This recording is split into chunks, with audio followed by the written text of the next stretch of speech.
Bom, vamos dar início a mais um vídeo aqui, né, sobre o conteúdo de geografia. Hoje a gente vai falar do conteúdo do ensino médio do volume 2, tá? A gente vai basicamente interpretar o gráfico da página 65, que é esse gráfico aqui. Ele não é um gráfico lá tão complicado, tá? É um gráfico demasiado simples, certo?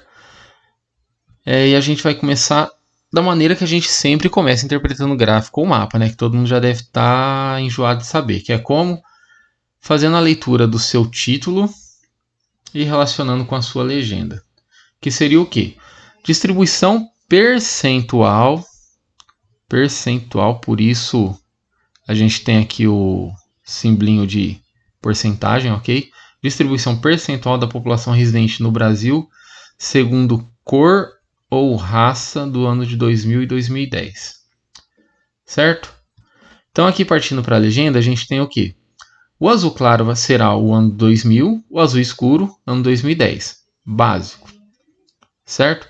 Então a gente tem 2, 4, 6, 8, 1, 2, 3, 4, 5. A gente tem 6 pares de barras, certo? Interessante aqui pra gente é o quê? O branco, o preto e o pardo, certo?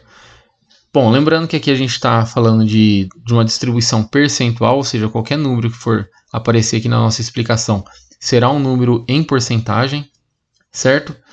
E também uma informação importante aqui é que as informações contidas nesse gráfico, elas é disponibilizada pelo IBGE, certo? Que é o Índice Brasileiro de Geografia e Estatística, que é o órgão governamental, regulador dessas estatísticas, tá?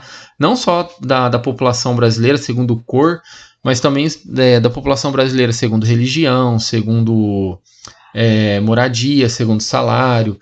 O IBGE ele faz esse cálculo de todos esses dados estatísticos, né, para o uso mesmo das informativas assim, das pessoas mesmo, certo? Bom, vamos para o importante aqui do gráfico. É importante a gente entender o quê? Vamos esmiuçar ele primeiro. Vamos dar atenção primeiro para o ano 2000, certo? No ano 2000, a população branca ela atingiu quanto? 53,7%, certo? Opa, passou um pouquinho. A população preta do ano 2000 atingiu 6,2%. População parda, 38,5%, certo? Ok. Vamos ver agora no ano de 2010. Qual que é a população... deixa eu mudar a cor aqui. População branca do ano de 2010. 47,7%. Percebe uma queda bem grande aqui, né? Cerca de 47 para 53, quase 6%, se eu não estou enganado, né? Frente a isso, a gente tem um aumento de 1,4% da população preta e um aumento de cerca de 5% aqui na população parda. É muita diferença? É muita diferença. Por quê? Porque se a gente tem uma população hoje de em torno de 190 milhões de indivíduos, a gente teria que 10%, gente, estou falando devagar porque estou calculando isso aqui na hora, hein? 10% seria 19 milhões, então 1% seria 1,9 milhão, é isso? É isso, hein? Acho que é isso, né? 1% seria em torno de 1,9 milhões de indivíduos. Então, fica aí mesmo. Aí. Fica aí.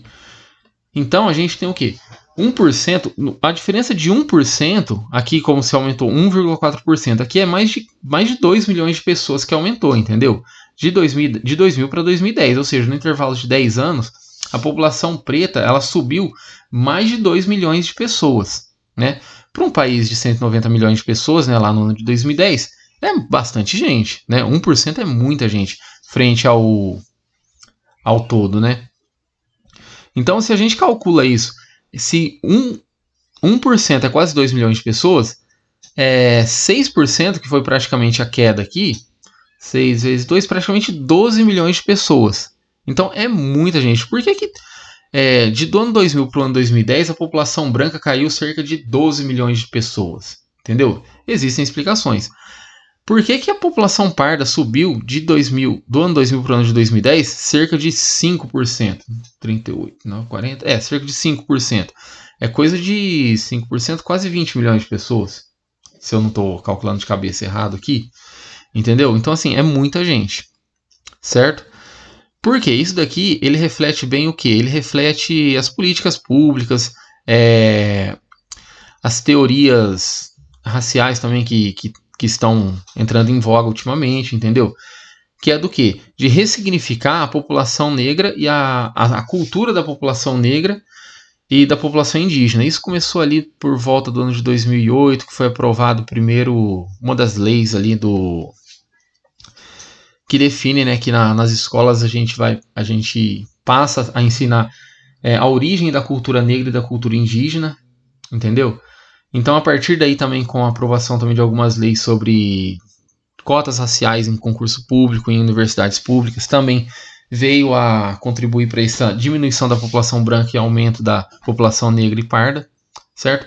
Mas por que isso contribui? Porque aqui no Brasil é uma autoafirmação, entendeu? O recenseador do IBGE, ele chega para a pessoa e pergunta: você se considera como? Branca, preta, amarela, parda, indígena? Ou não se define, né?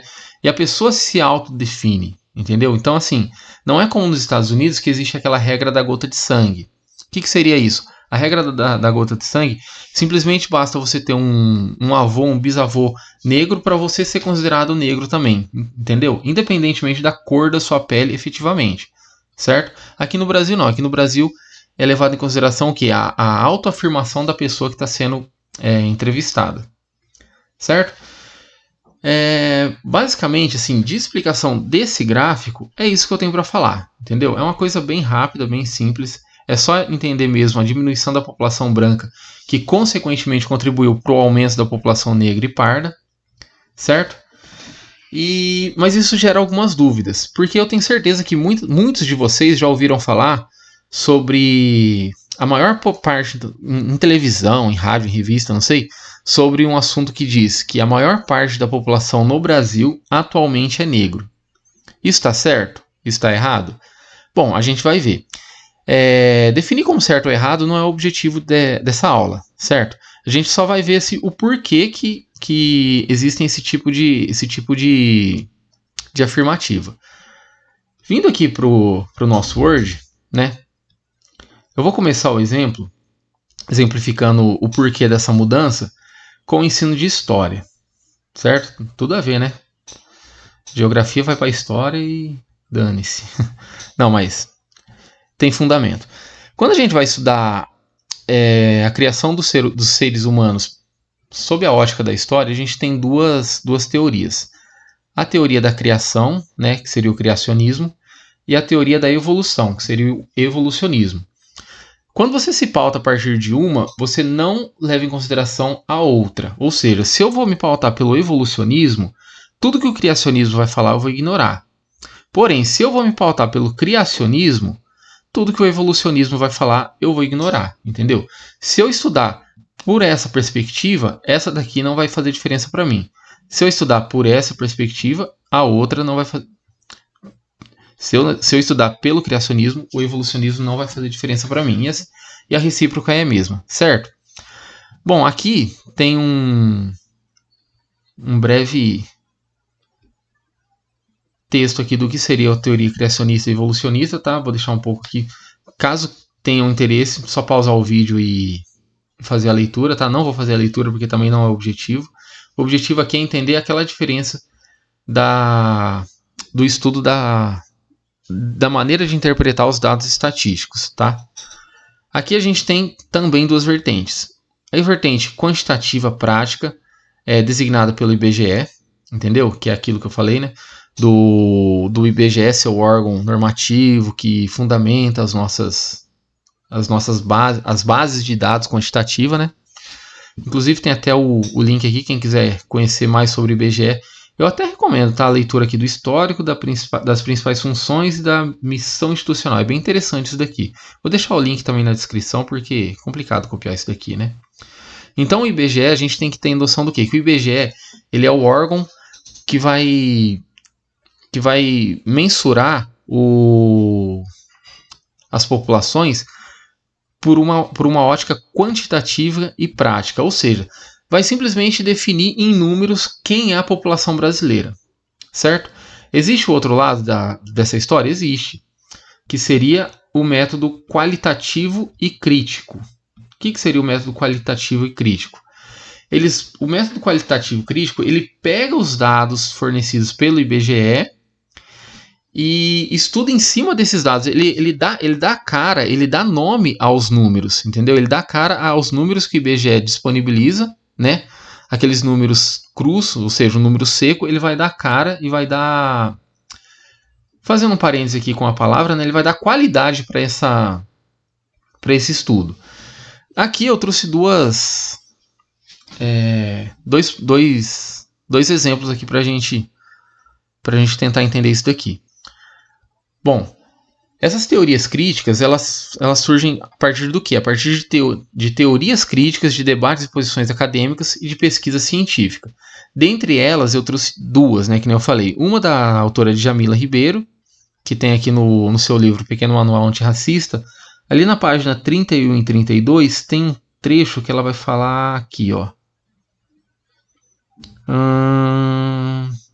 A população negra é a maioria no país, com quase 56%, o que torna o Brasil a maior nação negra fora da África. Isso são palavras da autora, certo? No seu livro, na página 31 e 32. Do lado aqui a gente vai ter um exemplo do jornal da USP, que ele fala o seguinte: dados do IBGE mostram que 54% da população brasileira é negra, certo? Vai ter aqui o exemplo, tá? Vai ter aqui a reportagem completa, tá? Não vou fazer a leitura porque fica redundante. Caso que seria interessante vocês pausarem o vídeo e fazer tanto essa leitura como essa leitura, só para fundamentar melhor. Mas o que é importante aqui? A gente percebeu o quê? Olha como bate de frente com o nosso gráfico. Ali a gente falou que o IBGE estava mostrando que a população preta, vamos lembrar da palavra, a população preta era 7,6%. Vamos voltar lá para conferir. 7,6% da população preta. Por que preta? Interessante, né, isso daqui. Mas vamos lá. Aqui a gente fala do quê? Que a população negra é 54%. Por quê? Porque nessa teoria, a tendência é o quê? Vamos passar aqui para baixo. Importante destacar. Aqui a gente está falando de uma matéria que foi veiculada dia 31/7/2020, ou seja, bem recente, tá?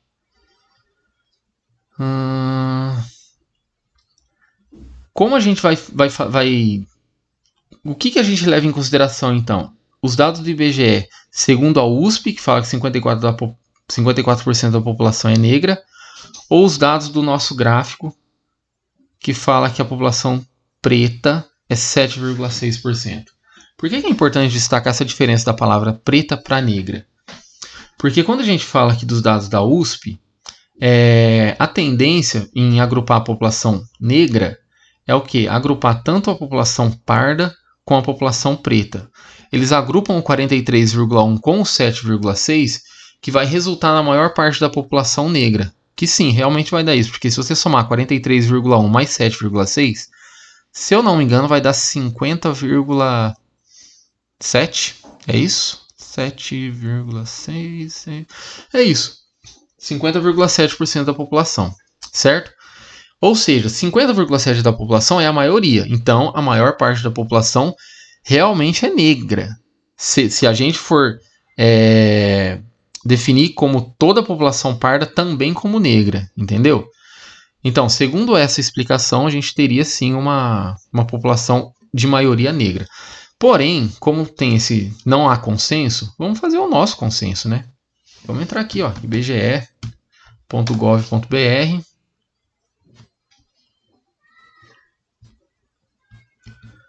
Vamos vir aqui na plataforma Sidra e a gente vai conferir esses dados. Vamos ver qual que tá certo. Não certo, né? Censo demográfico. Gente, aqui eu vou um pouco meio devagar porque também me complica um pouco nesse site, hein? Ele é bem de tão completo ele fica até difícil de navegar. Eu acho que é aqui, ó. Deficiência, domicílio, educação, não é aqui. Características gerais. Características gerais, deficiência, religião, não é aqui.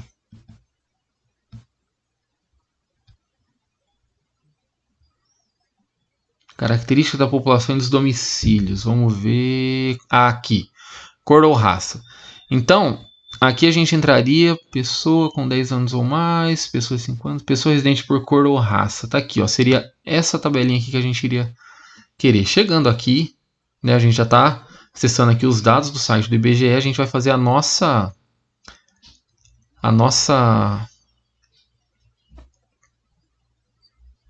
pesquisa, né? Que a gente quer o quê? A gente quer população residente percentual sim. Bom, não precisa separar sim. Então, aqui tá certo. Urbano total, isso aqui não interessa. Segundo sexo, só o total mesmo. Idade também não interessa. Ano de 2010, ano do Brasil. Perceba que se você quiser, né, dá para você adicionar aqui, ó, por região, por unidade da federação, que é por estado, até por município, ó, 5.565 municípios. Então é bem completo. Selecionando isso daqui, a gente visualiza. Visualiza não, a gente já faz o download direto, que é o que eu já tenho aqui no computador para apresentar para vocês, certo? Deixa eu pegar aqui que seria esse gráfico, entendeu? Isso daqui é essas informações aqui é uma tabela que eu baixei justamente lá daquele site do IBGE, entendeu? Da plataforma Sidra. Importei aqui no Excel e bolei 2 gráficozinhos aqui básicos, tá? O primeiro gráfico só com o total da população, que realmente ela mostra pra gente o total da população brasileira lá no ano de 2010, que foi 190 milhões, 775 mil e tralalá. E aqui a gente decompõe esses 190 milhões segundo a cor ou raça, né? Então aqui a gente tem, ó, branca 90 milhões 621 mil, preta 14 milhões 351 mil e assim por diante, amarela, parda 82 milhões. Enfim, o que importa pra gente é o percentual. A gente percebe que aqui população branca 47,5%, ok? População parda 43,4%, ok? E assim por diante, população preta 7,5%, amarela 1,1%. Bate com o nosso gráfico? 47,7%. 47,5%. Tem um percentualzinho. Tem um errinho aí de 0,2%, né? Não podia ser perfeito, né, gente? Bom, a parda 43,1%, parda 43,4%, né? Percentualzinho 0,3% aí de erro. De inconsistência, né? Não vamos falar erro, inconsistência. A população preta 7,6, 7,5. Bom, o que vai bater é a amarela, né? 1,1, 1,1. Enfim, isso daqui tá aqui só pra gente dar credibilidade ao nosso gráfico, entendeu? Dar credibilidade ao nosso gráfico do quê? Mostrando que realmente os dados que foram usados para bolar esse gráfico aqui do nosso livro, desse gráfico que está no nosso livro, ele tem fundamento sim do índice brasileiro do IBGE, né? Tô me complicando aqui porque o vídeo já está ficando longo, mas tudo bem. Mas por que existe essa diferença nos dados, tanto da teoria crítica, né, que seria o qualitativo, para o quantitativo? Por conta da confusão que é em relação ao pardo, certo? Em relação à população parda. Opa, faltou clicar aqui. Porque é o seguinte, a população parda ela é muito dispersa. Ninguém sabe ao certo quem é o pardo, entendeu? Então, se ninguém sabe ao certo quem é o que é o pardo, acaba agrupando tudo como população negra. Isso é certo? Bom, se é certo ou não, não cabe a mim julgar. O que dá para ser falado é que esse termo pardo, em solo brasileiro, a primeira vez que a gente teve contato com esse termo pardo foi lá na carta de Pero Vaz Caminha, lá em 1500, certo? Quando ele fala em relação a quem? Em relação aos indígenas. Ó, palavras do Pero Vaz aqui em 1500. Eram pardos, todos nus, sem coisa alguma que lhe cobrissem suas vergonhas. A feição deles é serem pardos, maneira de avermelhados, de bons rostos e bons narizes bem feitos. Ou seja, ele está se referindo aqui aos indígenas. Ou seja, na visão desse Pero Vaz de Caminha, os pardos eram quem? Os indígenas. Isso ficou já engessado desde daquela época até os dias de hoje? Não, a gente percebe o quê? Que no século XVII, nos termos oficiais, designando sobre a população brasileira, né, já da época, então tinham quais termos eram usados? O negro, o mulato e o crioulo. Isso ficou engessado? Não, não ficou engessado. Já no século XVIII, esses termos eles foram se ramificando cada vez mais. No século XVIII a gente tem mais termos. A gente tem o branco, o preto, o vermelho, o mulato, o mestiço, o mameluco, o cafu, o cabra e o curiboca. Eu sei que tá bem estranho aqui, tanto que o cabra, o curiboca, com certeza ninguém, acho que quase ninguém aqui ouviu falar sobre isso, até o Cabu também, né? Mas o que é interessante a gente perceber? Que tanto aqui no século XVII como aqui no XVIII, não tem menção mais de quem seria o pardo. Entendeu? Então cadê o pardo? Né? Se nos documentos oficiais lá do século XVII e XVIII não tem nem menção aos pardos, cadê o pardo? Importante para a gente perceber é o quê? Que aqui já no século XIX, lá em 1872, no primeiro censo, né, a categoria pardo foi usado no primeiro censo brasileiro em 1872, certo? Então, em 1872, o pardo ele voltou a ser quantificado aqui no Brasil. Só que em 1890 ela foi substituída pelo termo mestiço. Então, dá para a gente interpretar que esses mestiços aqui do século XVIII poderiam ser relacionados ao pardo, certo? Mas, novamente, o termo pardo foi novamente inserido a partir de 1920. E continua até hoje. Tá. O que isso implica? Isso implica no quê? Há muito tempo, o agrupamento do pardo como uma população só, ela acaba relativizando uma população muito grande, entendeu? E isolando, de fato isolando a população negra. Negra, sim, segundo o IBGE, certo? A população preta.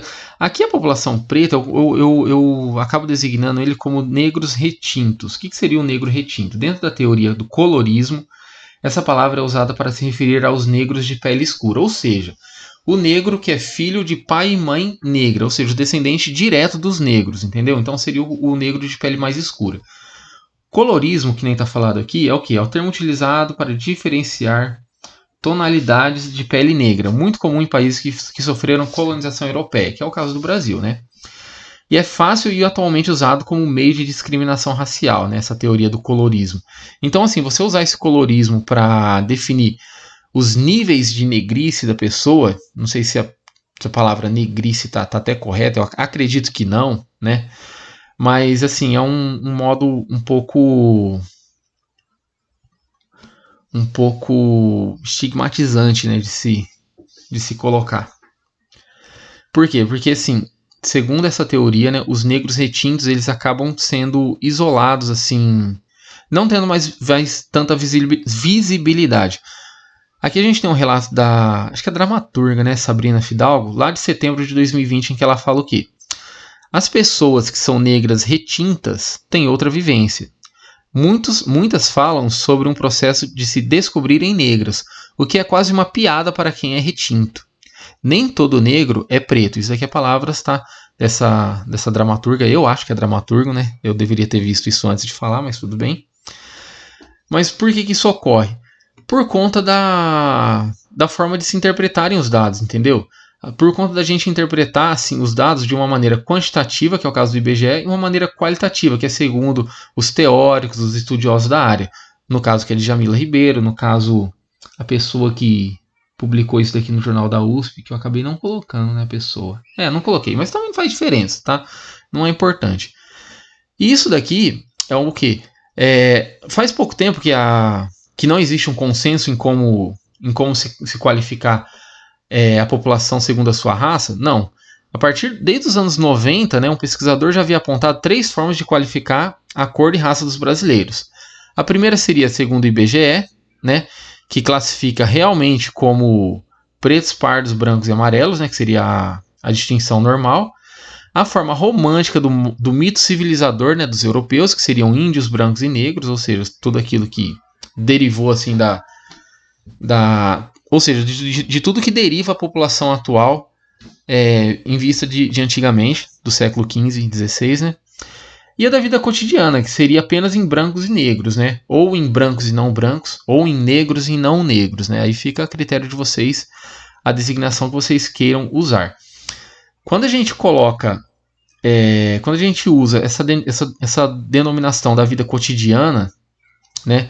Provavelmente é essa denominação da vida cotidiana que agrupa a população apenas em brancos e negros, que é usada tanto pela autora quanto pela autora também dessa reportagem, certo? E por quem também define essas teorias do negro retinto, do colorismo, entendeu? Então tudo isso remete ao quê? A um modo de se interpretar um dado, né? Ao modo qualitativo de se interpretar o dado e ao modo quantitativo de se interpretar o dado, que seria o método do IBGE, né? Quantitativo do IBGE, qualitativo dos teóricos. Uma coisa também interessante aqui. Aqui, ó, observação. Em 2010, a população brasileira era de 190.755.799, que nem a gente já viu, né? A estimativa mais recente do próprio IBGE, do mês 7 de 2020, estimou a população brasileira em 211.800.000. Certo? Ou seja, essa estimativa aqui, isso daqui é bem interessante de se pontuar, hein? Caraca, isso aqui é muito interessante de se pontuar, eu não tinha percebido isso. Ó, se a gente tem essa estimativa aqui do mês 7 de 2020, vamos ver aqui certinho de quando que é essa estimativa aqui do Jornal da USP, ó, mês 7 de 2020 também. Ou seja, é bem provável que essa estimativa aqui dos dados do IBGE de 54% foi fundamentada segundo essa estimativa, tá? Isso daqui é uma conclusão que eu estou fazendo agora. Eu acho que tá? É um achismo meu. Eu acredito que seja isso, tá? Eu acredito que no próximo censo, lá de 2022, né? Deveria ter sido 2020, isso já foi falado. Eu acredito que no censo de 2022 haverá um salto muito grande dessa população. Ou um agrupamento da população negra e parda, e isso daqui vai explodir para cima, vai deixar de ser usado esse termo pardo, não sei, tá? Isso é uma estimativa, isso é uma especulação minha. Mas acredito que que haverá sim um salto bem grande aí da população preta para o próximo censo, da população negra, né?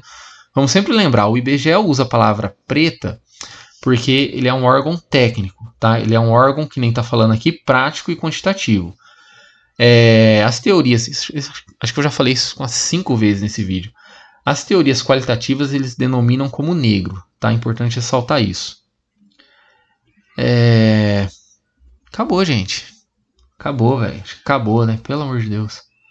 Ah, não. Tem esse último gráficozinho aqui que é só para apresentação mesmo. Foi o gráfico mais recente que eu consegui achar, tá? Que estima a população população aproximada em milhões, que lá em 2016 já era a estimativa feita em 207 milhões. Ou seja, a gente percebe que essa estimativa aqui do IBGE para o ano de 2020, essa estimativa aqui do ano de 2020 de 211 milhões é bem assim, é bem provável que se materialize, né? Enfim, era isso. Tirem conclusões, dúvidas, deixa aí nos comentários, sei lá, ou vai na aula presencial lá e pergunta, que é mais fácil, tá? Não vou ficar procurando comentário para responder, óbvio que não, né? Enfim, gente, obrigado, tchau, até a próxima.